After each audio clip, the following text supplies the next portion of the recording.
గారు అడుగుతున్నారు, శ్రీమద్ రామాయణంలో సుందరకాండకు ఎందుకంత ప్రత్యేకత తెలియజేయండి. శ్రీమద్ రామాయణంలో మొత్తం 7 కాండలు ఉన్నాయి.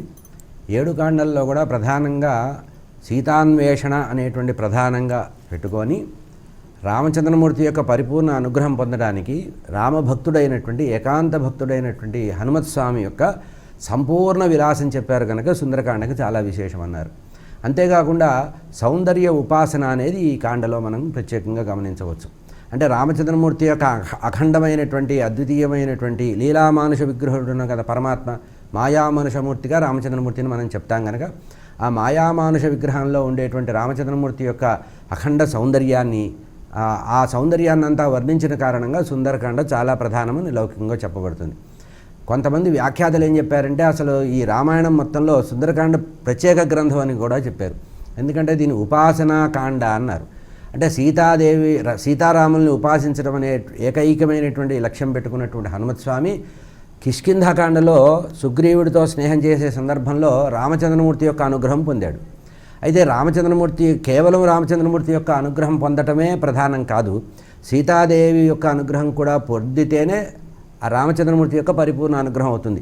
అంటే సీతారాములు అవినాభావ సంబంధం, సీత వేరు రాముడు వేరు కాదు, ప్రకృతి పురుషులు లాంటివారు కనుక ఆ హనుమత్ స్వామి రామచంద్రమూర్తి యొక్క అనుగ్రహం పొంది ఆ అనుగ్రహం పరిపూర్ణం కావడానికి సీతాదేవి అనుగ్రహం పొందడానికి లంకా నగరానికి వచ్చి అక్కడ సీతాదేవితో సంభాషించి ఆ హనుమత్ స్వామి సీతాదేవి యొక్క అనుగ్రహం పొంది ఒక భక్తుడైన వాడు తన యొక్క ఈ సాధన ఏదైతే ఉంటుందో ఉపాసన సిద్ధి పొందినటువంటి కాండ గనక అనేక సిద్ధికర్ సర్గలు ఉన్నటువంటి కాండని సుందరకాండ చెప్పారు కనుక శ్రీమద్ రామాయణంలో ఇన్ని కాండలు ఉన్నప్పటికీ కూడా ఒక్క సుందరకాండకి అంత విశేషం రావడానికి కారణం ఏంటంటే ఇందులో మంత్రగర్భితమైనటువంటి శ్లోకాలు చాలా ఉన్నాయి.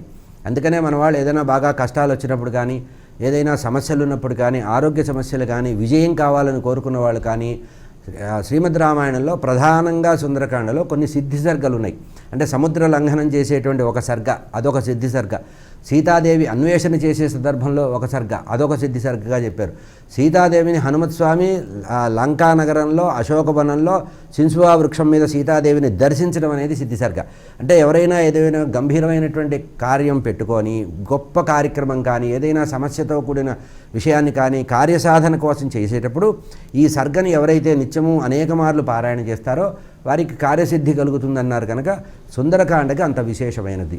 అంతేకాకుండా లలితా సహస్రనామంలో ఉండేటువంటి అనేక నామాలు సుందరకాండలో శ్లోకాల్లో కొన్ని పదాలుగా మనకు కనబడతాయి, కొన్ని వాక్యాలుగా కనుక ఆ అమ్మవారి యొక్క ఉపాసన రూపకంగా కనబడుతుంది. ఇంకొక రహస్యం ఏంటంటే కిష్కింధాకాండలో రామచంద్రమూర్తి యొక్క అనుగ్రహం పొందినటువంటి హనుమత్ స్వామి పరిపూర్ణంగా సీతాదేవి యొక్క అనుగ్రహం కూడా పొంది అతని యొక్క ఉపాసన సిద్ధించాలనే కోరికతో రామచంద్రమూర్తి సీతాన్వేషణ కోసం 4 దిక్కుల కోటానుకోట్ల వానరులను పంపాడు. కానీ ఒక హనుమత్ స్వామికే తన యొక్క అంగుళీకాని ఉంగరాన్ని ఇచ్చి పంపాడు. అంటే అర్థం ఏంటంటే ఒక ఉపాసనకి తయారైనటువంటి ఒక భక్తుడు ఉపాస్య దైవాన్ని ఆరాధించేటప్పుడు ఆ ఉపాసన సిద్ధి పొందాలంటే పరమాత్మ యొక్క అనుగ్రహం కావాలి. ఇక్కడ రామచంద్రమూర్తి యొక్క అనుగ్రహం సుందరకాండలో హనుమత్ స్వామికి దేని ద్వారా వచ్చింది? రామచంద్రమూర్తి ఇచ్చినటువంటి తన యొక్క పేరుతో శ్రీరామ అనే అక్షరాలు రచించినటువంటి ముద్రిక, ఆ ఉంగరం అంగుళీయకం. ఈ అంగుళీయకాన్ని తీసుకువెళ్ళి ఉపాస్య దైవమైనటువంటి శక్తి స్వరూపమైనటువంటి సీతాదేవికి సమర్పించి అమ్మవారి దగ్గర పాపల్లో ఉండేటువంటి చూడామణిని తీసుకొచ్చి రామచంద్రమూర్తికి ఇవ్వడం వల్ల సుందరకాండలో ఒక కార్యసిద్ధి జరిగింది.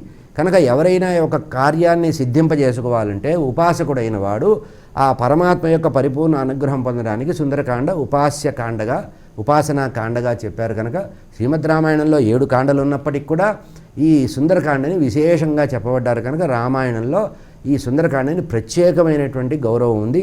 అందుట్లో ఈ సుందరకాండని రామాయణ తిలకము అన్నారు. అంటే రామాయణం మొత్తంలో మణిహారం లాంటిది.